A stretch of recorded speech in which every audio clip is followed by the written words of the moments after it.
In today's video, we have illegal indictments, a step towards transparency, and exposing the hypocrisy of both the general public and the media. And if an open conversation is something you prefer, then this is the place for you. Welcome to The Point, so let's talk about it. Copyright disclaimer under Section 107 of the Copyright Act 1976. Allowance is made for fair use for purposes such as criticism, comment, news reporting, scholarship, and research. Fair use is a use permitted by copyright statute that might otherwise be infringing. Nonprofit, educational, or personal use tips the balance in favor of fair use.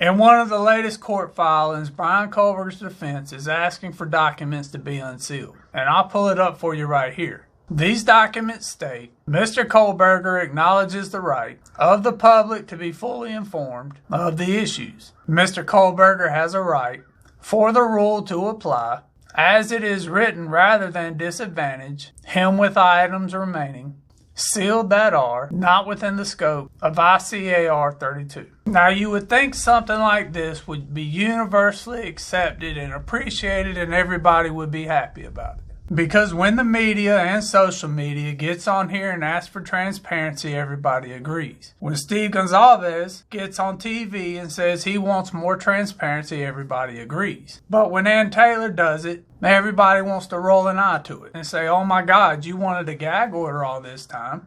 So here you are, this is just another ploy. Now, is it a ploy, is it a strategy, or is she being legitimate? When we look at the gag order as a whole, we got to keep in mind how these events transpired. Leading up to By Canva being charged for these crimes, we had a wide range of legal experts, retired law enforcement, giving their personal opinions on what happened in Moscow.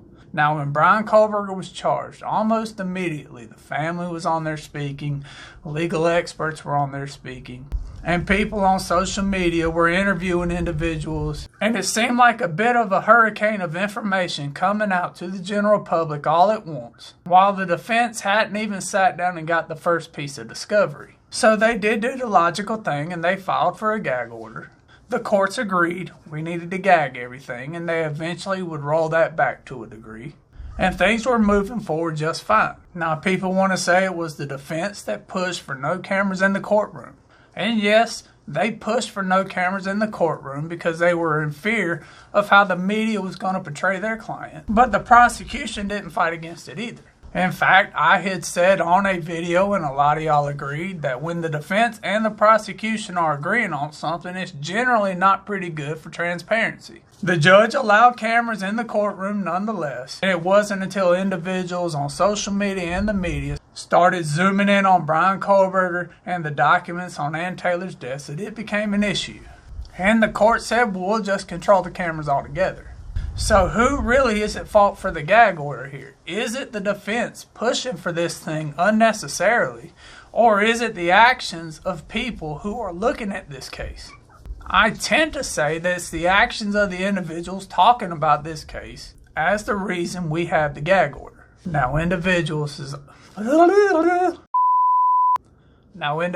have came into this channel's comment section and said, well, if transparency was so important, why is everything filed under a seal? But you can see in that latest motion that the prosecution is wanting things sealed as much as the defense is. So let's not fool ourselves and think that it is one party wanting to seal things while the other is trying to be open and transparent. But here we are now, we have a step towards possible transparency and everybody's rolling their eyes. They're saying that this is a ploy. So is it a ploy or a strategy? Well, that really depends on how you look at the phrasing. So what is the disadvantage here for By Canva? That is what the defense is saying, that there is something within this document that is causing a disadvantage. There's something within this document that's causing a problem, and it should be out there for the public to view. And they're indicating that this is something procedural and legal. So are they saying that there was some type of improper procedure or something illegal within this indictment? Now, Matt Murphy, an ABC legal contributor, made the statement that unsealing it now just opens it up for the public. This has the twin of poisoning prospective jurors or running afoul of the court's desire to not try this case in the media. The logical counter to that is already, of course, this case is being tried in the media. It's being tried in mainstream media, and it's being tried in social media, and it has been from the beginning, from the very moment he was announced as the suspect. So to say that opening any type of document here is going to somehow poison minds or contaminate a potential juror is absolutely absurd and ridiculous in my opinion.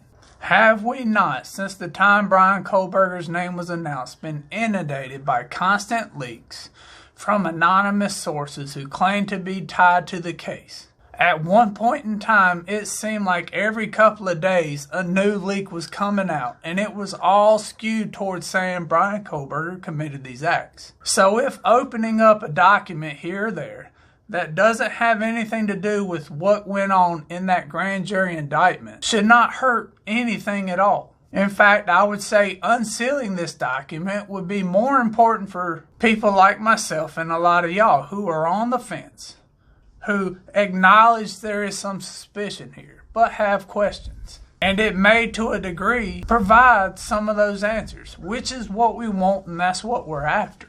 Nobody can sit here and pretend like this type of crime is normally sealed in this country. It's absolutely absurd.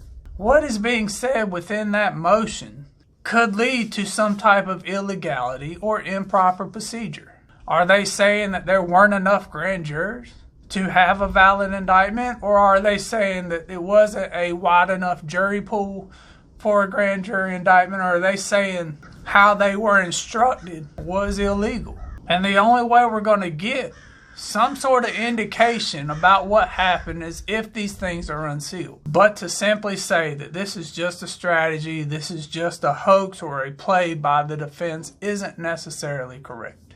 As always, if you see anything differently, you can let me know down in the comments below. Other than that, I appreciate your time. I appreciate you being here. Y'all stay safe.